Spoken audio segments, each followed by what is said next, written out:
Hello, welcome back to the shop. Welcome back to working on trucks. Welcome back to another day of earning an honest dollar. What are we doing today, Stella? What are we doing? You're gonna take a nap? You're gonna chase a rabbit? There's some beavers out there. I'd really like you to get those beavers. They're chewing on my trees. Will you take care of them? I know that you don't usually do beavers, but maybe just this once. What are we doing, Stella? We're working on a big old burly Nissan 4x4 truck. Let me show you what's going on with this thing. It's kind of, oh, funny. That's a funny bumper sticker. 4x4, four-wheel drive, 4.0 V6 with a huge brush guard. We're gonna climb up on the ladder here and show you something. Stella, you gotta stay down there. You dogs don't climb ladders. I think this thing's got a bad alternator. The alternator light's been coming on and off, and the battery was dead when she dropped it off. So where is the alternator on a Nissan Frontier 2007 model that has a huge 4.0 V6 and a 6-speed transmission? The alternator is down there, right down there. Now, how do you think you're going to get that alternator out? Let me show you. You don't do it from the top. And it's actually not too hard to do it from the bottom either. So you take off the passenger front wheel and you go right in through here. You pull the fender liner back like I just did, and 2 bolts. There's your alternator right there. As soon as I undo these wires, it should be ready to come out. And we've got a brand new spanking rebuilt alternator, although pretty expensive. These things are almost 300 bucks. So I don't know how many amps they are. Probably 200 amps. So it's time. This thing's got 175,000 miles on it, and it is flickering the battery light. Time for that. Let's do it. Okay, so once you got your alternator back into its special little hidey hole, it's not too hard. You can put the fender well back in there. Then you got to deal with the belt. And I want to put on a new belt because this one's pretty glazed. You got to take off the whole intake system, the intake tube, the PCV valve or the oil vent tube, and the resonator and the air filter with the mass airflow sensor. And then you got to get down in here. There is no belt diagram. You got to draw your own. That's what the belt diagram looks like. Crankshaft, AC, alternator, power steering, 3 idlers, and then reroute the belt the best you can. The tensioner's right there. You should be able to get it in there. Put everything back together and let's start it up and see if we have a charge. Okay, so we're all hooked back up again. This battery connection is loose. I don't like that.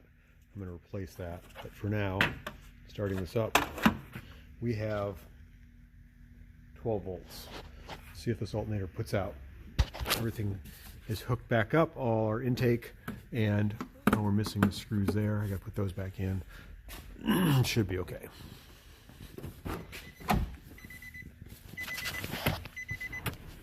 Okay, let's make sure we got a battery light. We do. A little red light right there. This is a manual transmission. Battery light went off. Let's go see. Make sure all these other lights go off. Airbag's off. Tire pressure's on. We do have oil in the engine. We just changed it. Showing 14 and a half. And it's not steady. We're going around, so we're trying to figure it out. I'm going to replace that terminal. I don't like that. Okay, so I put a shim on the negative terminal. Now she's tight. Doesn't wiggle around anymore. This headlight has not been working. I did polish them to clear. They look really good. However, a new bulb didn't fix it. And I think I know why. It's completely burnt in there. So I'm going to cut off this pigtail. And I've got a universal one, which has good connections. And I'm going to solder that on there. That light to work. Cut it off someplace right there. That's next up. So it's the next day. Stella is showing us the door. We got the truck running. It's out there working. Let's see. Got the lights on. This headlight wiring was damaged. I had to replace the pigtail. That headlight, the high beam element was out. That fog light or driving light was out, and that driving light bulb was out. So she's going to be able to see a lot better. I then polished the lenses to clear. Huge difference. We got our volt tester on the battery. I tightened up the negative terminal. We now have a solid and steady, turn this light off, 14.5 volts. That's exactly what we want. It was wagging before. I don't like to see that. That's really hard on the regulator, especially a brand new one. The battery was dead when the truck came in. We changed the transmission fluid. We changed the cabin filter.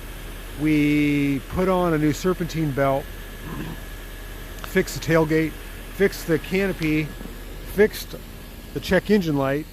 I wasn't able to fix the tire pressure light. I don't have the tools for that, so that's still on. Everything else is working good. So, Stella, what do you think? You want to go for a ride in this truck? No, we don't allow dogs in the trucks, in customer trucks. That's not right.